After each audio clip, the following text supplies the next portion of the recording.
Count Leopold Joseph von Daun, later Prince of Thiano, was an Austrian field marshal of the Imperial Army in the War of the Austrian Succession and 7 Years' War. Early years. Leopold Joseph Maria was born at Vienna, the son of Count Weirich Philipp von Daun. The Daun noble family originated from the Rhineland and derived its name from the ancestral seat at Daun south of the high Eifel range. He was intended for the church, but his natural inclination for the army, in which his father and grandfather had been distinguished generals, proved irresistible. In 1718 he served in the War of the Quadruple Alliance in Sicily, in his father's regiment. He had already risen to the rank of Oberst when he saw further active service in Italy and on the Rhine in the War of the Polish Succession. He continued to add to his distinctions in the Turkish War of 1737–39, in which he attained the rank of Feldmarschall Lieutenant. War of the Austrian Succession. In the War of the Austrian Succession from 1740,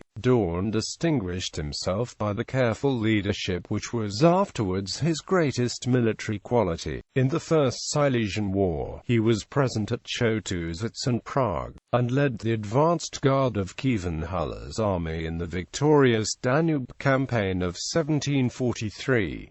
Field Marshal Count Daun, who succeeded Kievan-Huller in 1744, thought equally highly of Daun, and entrusted him with the rearguard of the Austrian army when it escaped from the French to attack Frederick the Great. He held important commands in the battles of Hohenfriedberg and Soor, and in the same year was promoted to the rank of Deutscher. After this he served in the Low Countries, and was present at the Battle of Val. He was highly valued by Maria Theresa, who made him Commandant of Vienna and a Knight of the Golden Fleece, and in 1754 he was elevated to the rank of Feldmarschall.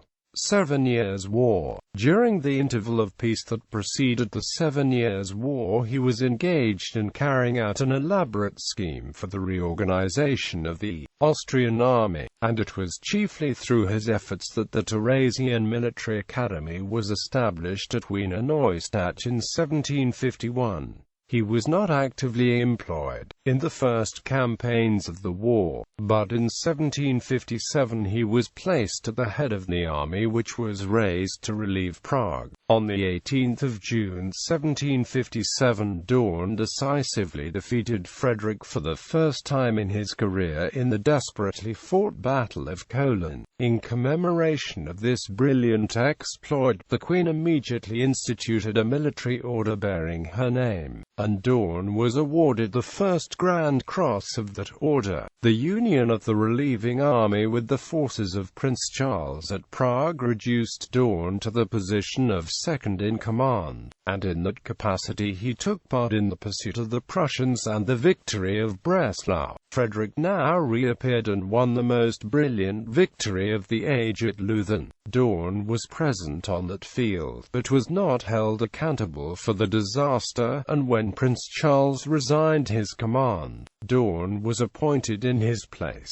With the campaign of 1758 began the War of Maneuver, in which Daun, though missing some opportunities to crush the Prussians through overcaution, at least maintained a steady and cool resistance to the fiery strategy of Frederick. In 1758 Major General Laudon, acting under Daun's instructions, forced the king to raise the siege of Olmütz, and later in the same year Daun himself surprised Frederick at the Battle of Hochkirch and inflicted a severe defeat upon him. In the following year the War of Maneuver continued, and on 20 and the 21st of November he surrounded the entire corps of General Fink at Maxen, forcing the Prussians to surrender. These successes were counterbalanced in the following year by the defeat of Laudon at Liegnitz, which was attributed partly to the dilatoriness of Daun, and Daun's own subsequent defeat by Ziethen's bold attack in the Great Battle of Torgau. In this engagement, Daun was so severely wounded that he had to return to Vienna to recuperate. However, Daun and his forces inflicted heavy casualties on the Prussians and were able to retreat in good order. Reception. Daun continued to command until the end of the war, and afterwards worked with the greatest energy at the reorganization of the Imperial forces. In 1762, he had been appointed president of the Hofkriegsrat. By order of Maria Theresa, a monument to his memory was erected by Balthasar Ferdinand Moll in the Church of the Augustinians, with an inscription describing him as the savior of her states.